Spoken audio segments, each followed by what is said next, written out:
Hey everybody, Why So Wookie here. In this video we're going to take a look at the new update announced by PUBG, update 6.2 for the current season, that is adding arcade mode to PUBG, and the first variant is going to be Team Deathmatch.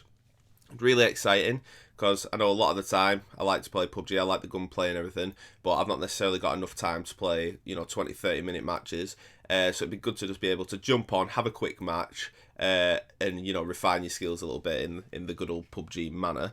So let's take a look at what we've got in the trailer here. So first off, we'll get a look at the Sosnovka military base map. Now, it's a good size map. I like the size of the map, and it's also a nice area. Personally, from my own experience, when I've had Battle Royale matches end in this area, it's super exciting. There's guys on the planes, behind the planes. There's a little ditch over to the right where people can take cover. It's just going to be absolutely mental. Really looking forward to this map. And then we get a look at the starting area where one of the teams has spawned. It's 8 versus 8, which again I think is a good number for the size of the maps. And the other team will be on the other side of the map somewhere, no doubt. A little bit of look at the action here. 8 versus 8.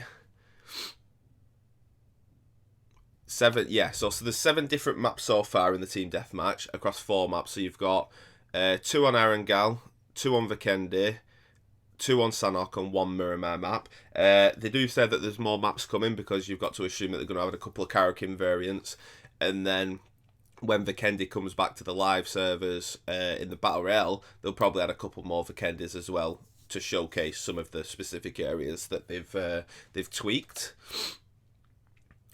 And then again, it's just showing you those.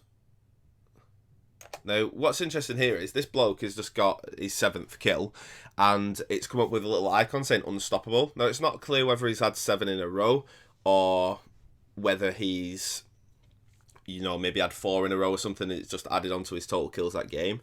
Now, they did say that you're not going to get Survivor Pass XP at the end of the match, but you are going to get BP.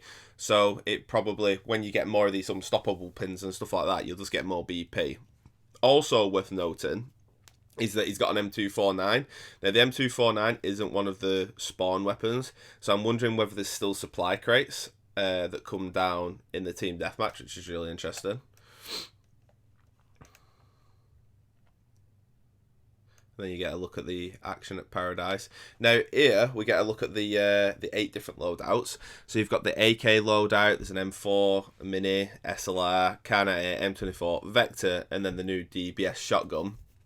Now, they're just the presets that you can choose, so that's why I'm thinking that there's M249. They might still drop crates. Now, one good idea that I had, and hopefully if PUBG see this, they'll might use it or something in the future to make it better, but it'd be good, is obviously, there's 8 different weapons there, but there's loads of weapons in the game, like the Scars, G36, QBZ, QBU, a plethora of different SMGs. I was wondering if, obviously they're the presets just to get you going, if you've not played it before, but they could add like a custom preset option where every item has an allocation of points to it. So the AK's worth, say, 100 points, your 2 vests is worth 100, whatever, and you have say 500 points to spend. So within that 500 points, you need to choose a gun, a primary, possibly a pistol as a secondary, a helmet, grenades maybe, but then also you might want certain attachments on your gun, you probably need the red dot or whatever, and each item would add a certain amount of points up to the maximum of using of 500. So it had a little tactical element to it, but it would also mean that you can use different weapons, because although these are a good selection of weapons, you might want to use different ones that you're not familiar with. One of the things I'll be doing as soon as this hits the live server is using the DBS one quite a lot, because I've not had much experience with the DBS, I never seem to take it out of the crates, because if I've got my AK fully decked, I'm like, well, why am I going to risk this for something I'm not familiar with and then potentially lose the game?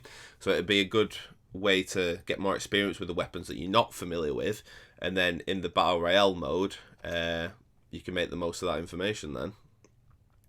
Again, another unstoppable and it's just looking like utter chaos. Now, one thing I will say about that map there that was on Vikendi was there was a lot of buildings. I'm just really hoping that in reality people aren't just camping. Another thing worth noting is that this game mode is played in first person. Now, I know a lot of the community does play in third person, so whether through community feedback they might end up changing it to the third person. But personally, even though I play third person myself, I do go in first person sometimes, especially while breaching buildings in the intense gunfights.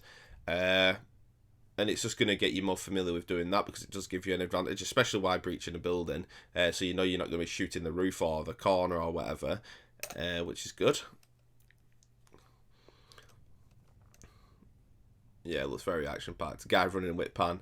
Yeah, so that's coming to life. So there's no date on it yet, but 6.2, you imagine it's going to be a week or so. Right, so let's look at the trailer. We'll move over to the patch, not the patch notes, the announcement notes, and take a quick look at them, because there is a little bit more info in there. So here we are at the announcement article. So it says, Team Deathmatch will be available on live update on 6.2 for both PC and console. And again, it just a little bit of an announcement there, Team Deathmatch. And again, it basically just says like a lot of the time people just want to jump in, have a quick match. Now, as you'll see here, there's going to be a new arcade tab added to the menu. And like I said, the first variant is going to be Team Deathmatch. Now, I thought of a couple of ideas already for the second two. So, second one, we need a classic King of the Hill match. So, there's a certain ring in there. Your guys need to take the ring, and while you're holding the ring, you earn points, and then the ring will move somewhere else, and that'll just be awesome in PUBG. So kind of like King of the Hill on like Gears of War, that kind of thing would be great. And then they might go for a classic capture the flag, although they might do something more vehicle related in the last one, which would also be interesting, because a lot of people do like the vehicle gameplay on PUBG, as do I myself. And then they've got a couple of different rules set out, so like first person, spawn kits, respawn after 5 seconds of dying. You spawn near a friendly player unless it's, you know, unavailable, and then you go back to there. There's no down but not out, you're just dead. Friendly fire is disabled, which is good, so you don't accidentally shoot your own guys. Kills and assists fill your boost gauge. So after not taking damage for 5 seconds, your health will begin to regenerate, whilst also depleting your boost gauge. So it does mean that if you've took a lot of damage, you can't just sit in a building in a camp until your health comes back, because if you've not done any damage back, you're not going to have any boost gauge, which is good. Players cannot reconnect to team deathmatch matches. Now this kind of sucks, because, you know, although the game doesn't crash as much as it did way back in the preview program, it does happen occasionally, and if you crash out of a team deathmatch match, unfortunately you can't join back. They might change this in the end, so that you can do. Obviously this is only the first iteration of this. First team to reach 50 kills or highest after 10 minutes wins the round, 2 rounds for a match. BP based on your individual score at the end, so you could be on the losing team but get loads of kills and still get a good battle point reward, which is nice. And then again, it shows you a little preview of each of the maps here. So you've got containers around Miramar somewhere, I can't quite remember where that is. You've got the container field at Sandhawk, you've got Paradise Resort, Sosnovka military base, you've got ruins, and then you've got a couple of Vikendi ones, which is cool. Oh yeah, here it says.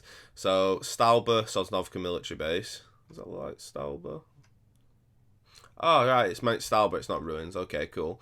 Paradise Resort and Docks, Podvoster and Peshkova, and then on Miramar it's Campo Militar. And then it just explains the comp in a bit more. You are spawned invincible for a few seconds, so you can't really get spawn killed, which is good.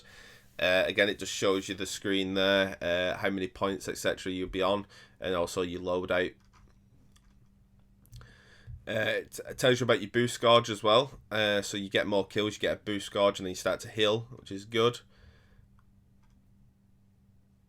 Yeah, so it just basically says the different spawn kits, and when you choose a new spawn kit, it activates next time you respawn. And that's it. And then obviously the same, once it goes in there, provide as much feedback as you can, because I mean this has come from player feedback in the first place, and then hopefully, you know, they'll make it bigger and better. Hope you enjoyed the video and found the information useful. If you did, consider liking and subscribing to see more. Wookie out.